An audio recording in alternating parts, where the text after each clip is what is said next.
आज तो कृष्ण जन्माष्टमी है, भगवान कृष्ण के जन्म पे ये कार्यक्रम है और ये हनुमंत लाल जी की चर्चा क्यों हो रही है? स्वाभाविक प्रश्न है। हनुमंत लाल जी ने स्वयं कहा, अपने भक्तों से वादा किया कि आप जब भी प्रभु का नाम लेंगे, हरि का नाम लेंगे, मैं उपस्थित रहूंगा।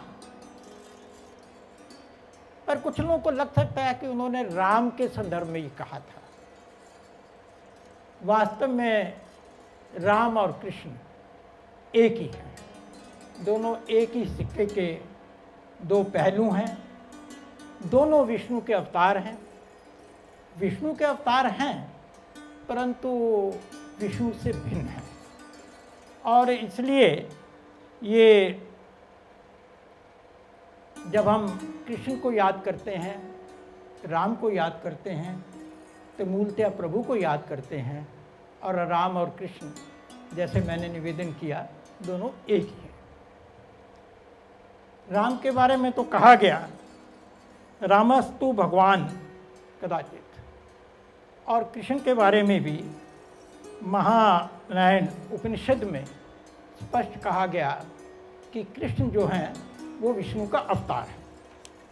हम में से कई लोगों को कई बार इस तरह का भ्रम हो जाता है कि दोनों अलग अलग हैं। वास्तव में अंतर जो है वो मूल में नहीं है, वो डिटेल में है।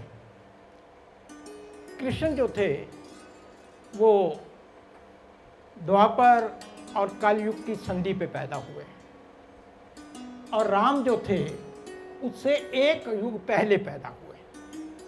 दोनों का संदर्भ अलग अलग था और इसलिए दोनों का जो जीवन है, अगर आप देखेंगे तो बिल्कुल अलग अलग नजर आता है। राम का जीवन अनुकरणीय है। राम के जीवन की कल्पना हम कर सकते हैं कि हम भी राम की तरह बने। हर बेटा सोच सकता है कि मैं राम की तरह बेटा बनूं। हर भाई सोच सकता है कि मैं राम की तरह लक्ष्मण से प्रेम करूं, भरत से प्रेम करूं, अर्थात अपने छोटे भाइयों से प्रेम करूं। हर पति सोच सकता है कि जिस प्रकार का प्रेम राम का सीता के प्रति था, मैं वैसा प्रेम करूं। जिस तरह से उन्होंने सीता के सम्मान के लिए रावण से युद्ध किया, उस तरह का पति मैं भी बनूं। राम मर्यादा पुरुषोत्तम है, कृष्ण लीला पुरुषोत्तम है। लीला में है जीवन उनका। और आम आदमी कृष्ण का जीवन, पूरा जीवन जीने की सोच भी नहीं सकता। उसमें माया है, उसमें दिव्य शक्तियां भी हैं। और आप देखिए, राम का जो जन्म हुआ राजमहल में हुआ, सुंदर वातावरण, चार माएँ। राज परिवार में जन्म लेने के कारण उनको जो सुख सुविधाएं, शिक्षा की सुविधा मिलनी चाहिए थी, सब मिली। कृष्ण जो हैं कहाँ पैदा होते हैं? कारागार में। और पैदा होते ही माँ बाप से अलग कर दिया जाता है। और बचपन कहाँ? गांव में। और हमेशा इस बात का डर, भय, उनको तो नहीं लगता होगा, वो तो प्रभु का रूप थे, परंतु कंस सगा मामा उनको मारने की योजनाएं बनाता रहता है। तो इसलिए परिप्रेक्ष्य जो है वो अलग है। और एक बात आप और देखेंगे, राम साधारण मानव की तरह उनका व्यवहार है। पिता की मृत्यु का समाचार मिलता है, दुखी होते हैं, रोते हैं। सीता से वियोग होता है तो रोते हैं, आम आदमी की तरह रोते हैं।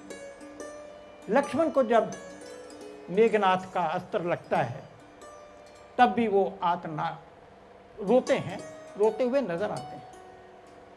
कृष्ण पूरे अपने 125 साल या 150 साल का कितना जीवन था, अंदाजे हैं, अनुमान हैं, उसमें किसी स्थिति में वो विचलित होते हुए नजर नहीं आते। हमेशा हंसते हुए, बड़ा से बड़ा संकट आता है विचलित नहीं होते, दिमाग लगाते हैं, हल निकालते हैं। और राम ने अपने जीवन से जिस तरह का जीवन जिया, उससे मर्यादाएं स्थापित की। उन्होंने कहीं विस्तार में जाके नहीं बताया कि जीना ऐसे चाहिए। अभी हम लोग 10वां, 11वां, 12वां अध्याय गीता का सुन रहे थे। कृष्ण ने गीता का संदेश दिया, राम ने नहीं दिया। राम का जीवन ही संदेश है, पर कृष्ण ने इतना बड़ा संदेश दिया कि आज पूरी मानवता उस संदेश से प्रेरणा लेती है। राम और कृष्ण का झगड़ा जिसे कहना चाहिए आम आदमी तो करता ही है, उसको विडंबना रहती है। बड़े बड़े संत भी इस भ्रम में फंस जाते हैं। तुलसीदास जी से बड़ा तो राम भक्त कोई नहीं हुआ। रामचरितमानस लिखा, वो वृंदावन आए, और जब वृंदावन आए तो बड़ी निराशा हुई।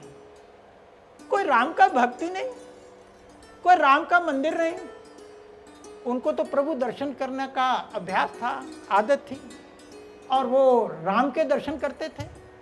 और उन्होंने जो कहा, वो एक कवि ने शब्दों में डाला, राधा राधा रटत हैं आम ढाक अरु कैर, तुलसी या ब्रजभूमि में कहा राम सो वैर। राम से वैर है क्या? सभी लोग राधा राधा का नाम लेते हैं, कोई राम का नाम नहीं लेता। तो तुलसीदास जी मंदिर गए, जाना था, भगत थे, और बात राम जी से तो सामना हुआ नहीं, मिले नहीं। सामने कृष्ण की बांसुरी बजाते हुए सुदर्शन चक्र के साथ मूर्तियां। तो तब तुलसीदास जी ने कहा कहो आज की, भगत भगवान से बात करता है, कहो आज की भले बने हो नाथ। खूब सज के बैठे हो, सुदर्शन चक्र लेकर, मुकुट लगाकर, तुलसी मस्तक तब नवे धनुष बाण लो हाथ।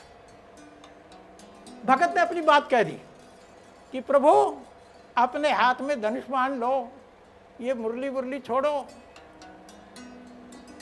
प्रभु भक्तों की बात सुनते हैं, और तुलसी जैसा भक्त, प्रभु ने अपना रूप बदला और उन्होंने धनुष बाण धारण किया, मुरली गायब हो गई।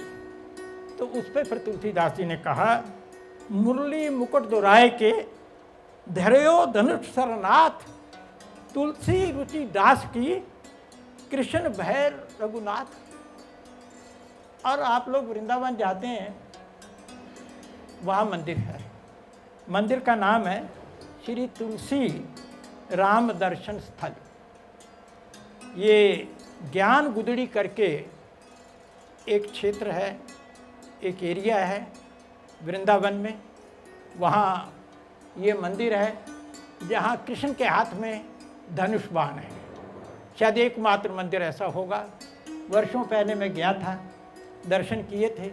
बाहर एक बोर्ड भी तब लगा हुआ था पत्थर का, तो उकेरे हुए शब्द थे जिसमें इस घटना का सजीव वर्णन था कि कैसे तुलसीदास यहाँ आए थे।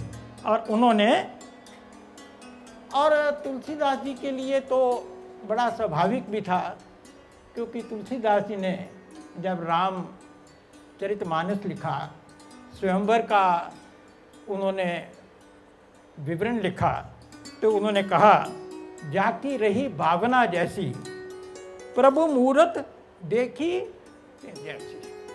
तो जैसी उनके मन में भावना थी, प्रभु जो है ना, वो भक्तों की वेवलेंथ पे चलते हैं। हमने प्रभु को यहाँ बाल रूप में रखा हुआ है सामने, प्रभु बाल रूप में भी हैं, प्रभु बांसुरी भी बजा रहे हैं। आज हम जन्माष्टमी मना रहे हैं,